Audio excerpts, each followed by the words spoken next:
એક ક્લિક કરો એટલે તરત જ દરેક જિલ્લાની ક્લાઇમેટ સંબંધિત માહિતી મળી રહેશે।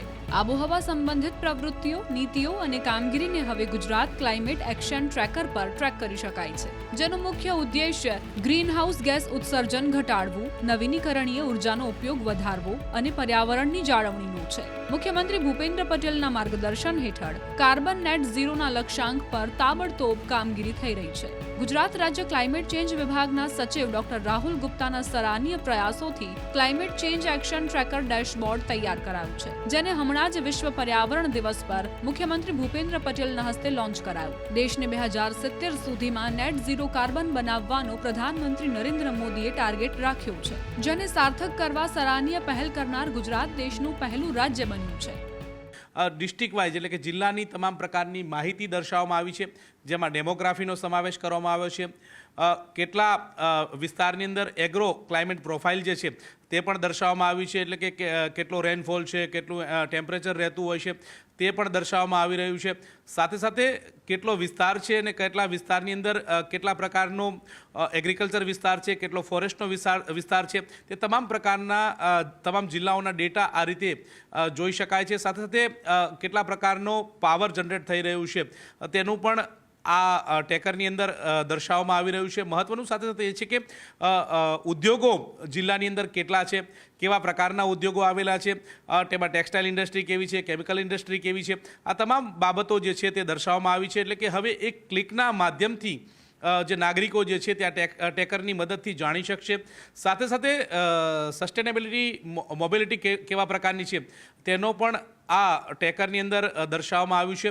એ જ રીતે જોઈએ તો એગ્રીકલ્ચર લાઈવ રિસ્ક કેટલું છે તે પણ દર્શાવવામાં આવી રહ્યું છે અને આ પ્રકારનું ટેકર તૈયાર કરવામાં આવ્યું છે। મહત્વનું એ છે કે નેટ ઝીરો કાર્બનનું લક્ષ્યાંક રાખવામાં આવ્યું છે અને તેનો પડકાર ગુજરાતે ઝીલી લીધો છે અને આ ગુજરાતે પડકાર ઝીલ્યા બાદ સૌ પ્રથમ પ્રયાસ જે છે આ ટેકર રૂપે મૂકવામાં આવ્યો છે। એટલે કે દેશની અંદર પ્રથમ એવું રાજ્ય છે કે જેમાં જિલ્લા વાઇઝના ડેટા જે છે ત્યાં ટેકર મારફત મળી રહ્યા છે અને નેટ ઝીરો તરફ કેવી રીતે વધી શકે તે માટેનો આ સરાહનીય પ્રયાસ જે છે તે જોવા મળી રહ્યો છે।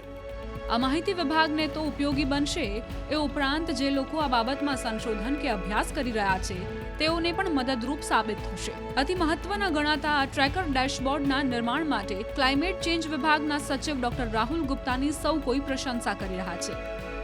આપણે સૌ જાણીએ છીએ એમ જે કોન્ફરન્સ ઓફ પાર્ટીઝનો 26મો અંક હતો, જે COP26 એડિશન હતો, એ ગ્લાસગો ખાતે યોજાયેલો હતો અને એ એડિશનમાં આપણા જે દેશના વડાપ્રધાન છે શ્રી નરેન્દ્ર મોદી સાહેબે પંચામૃત ગોલનું આહ્વાન કરેલું। આ જે પંચામૃત ગોલ હતા એ થકીનું એક ગોલ હતું કે આપણે ભારત દેશને 2070 સુધી નેટ ઝીરો બનાવવા માટેનો ગોલ હતો। મને આપ સૌને જણાવતા આનંદ થાય છે કે આ ગોલ સાર્થક કરવા માટે આપણે ગુજરાત રાજ્યમાં માનનીય મુખ્યમંત્રીશ્રીના વરદ હસ્તે તારીખ 5મી જૂન એટલે કે વિશ્વ પર્યાવરણ દિવસના સંદર્ભે આપણે Gujarat climate action tracker dashboard એનું લોન્ચિંગ માનનીય મુખ્યમંત્રીના વરદ હસ્તે આપણે કરાવડાવવામાં આવ્યું। આ એક ડેશબોર્ડ એવું ડેશબોર્ડ છે કે જ્યાં જિલ્લા વાઇઝ આપણી પાસે ગ્રીનહાઉસ ગેસ ઇન્વેન્ટરીનું ડેટા અવેલેબલ છે। કદાચ આખા ભારતમાં ગુજરાત રાજ્ય એવું પ્રથમ રાજ્ય છે કે જે આપણી પાસે વિવિધ સેક્ટરોમાં જિલ્લા વાઇઝ કેટલું ગ્રીનહાઉસ ગેસનું ઇન્વેન્ટરી છે એ આપણી પાસે અવેલેબલ છે। ના કેવલ એટલું જ, પરંતુ એનું જ્યારે બીજું ફેઝ આપણે 1 વર્ષની અંદર આપણે લોન્ચ કરીશું તો એની અંદર જિલ્લા વાઇઝ કેવી રીતે આપણે કાર્બન ગ્રીનહાઉસ ગેસ એમિશન્સને ઘટાડી શકાય એના માટે જિલ્લા વાઇઝ એક્શન પ્લાન પણ બનાવવાની કામગીરી અત્યારે ચાલી રહી છે।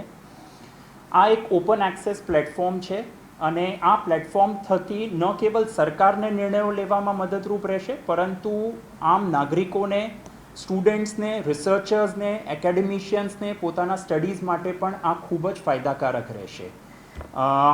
આનાથી જિલ્લા કક્ષાએ જે ક્વોલિટી ઓફ લાઈફ છે, ઇઝ ઓફ લિવિંગ છે, એના ઉપર પણ ખૂબ સારું એવું ઇમ્પેક્ટ આવશે। એટલે હું માનું છું કે આ એક ઇનિશિયેટિવ રાજ્ય સરકારે જે લીધેલું છે એનાથી આવનારા દિવસોમાં આપણે ઘણા બધા સારા એવા નિર્ણયો લઈ શકાશે અને ક્લાઇમેટ રિલેટેડ જે પણ પોલિસી મેકિંગ થાય છે એમાં આપણને ખૂબ સારી એવી મદદ મળશે। ક્લાઇમેટ એક્શન ટ્રેકર જે છે એ એક ઓપન એક્સેસ પોર્ટલ છે, એટલે કોઈ પણ નાગરિક વેબસાઇટ ઉપર જઈને અને આ પોર્ટલ એક્સેસ કરી શકે છે। એમાં ઘણા બધા ક્લાઇમેટ રિલેટેડ જુદા જુદા ડેટા અવેલેબલ છે।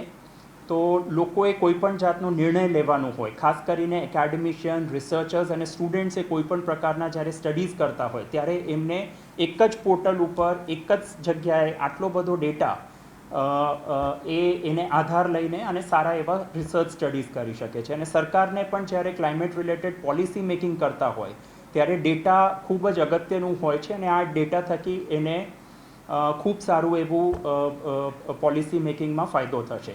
એના ઉપરાંત જે ક્લાઇમેટને લગતા જુદા જુદા ઇનિશિયેટિવ્સ આપણે રાજ્ય સરકાર લઈ રહી છે એનું જિલ્લામાં ક્લાઇમેટ ઉપર કેવું ઇમ્પેક્ટ થઈ રહ્યું છે એને પણ આપણે ડેટા એનાલિટિક્સ યુઝ કરીને અને આ પોર્ટલ મારફતે આપણે એ પણ તારણ કાઢી શકીશું. આ ટ્રેકરમાં એક તો જિલ્લા વાઇઝ આપણી પાસે ગ્રીનહાઉસ ગેસ એમિશનના ડેટા અવેલેબલ છે.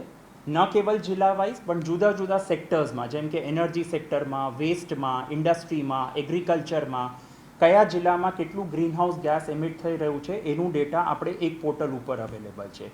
એ ઉપરાંત રિન્યુએબલ એનર્જીમાં, ઇલેક્ટ્રિક વ્હીકલ્સમાં ક્લાઇમેટ રિલેટેડ પરિબળોના ડેટા આ ટ્રેકરમાં ઉપલબ્ધ છે.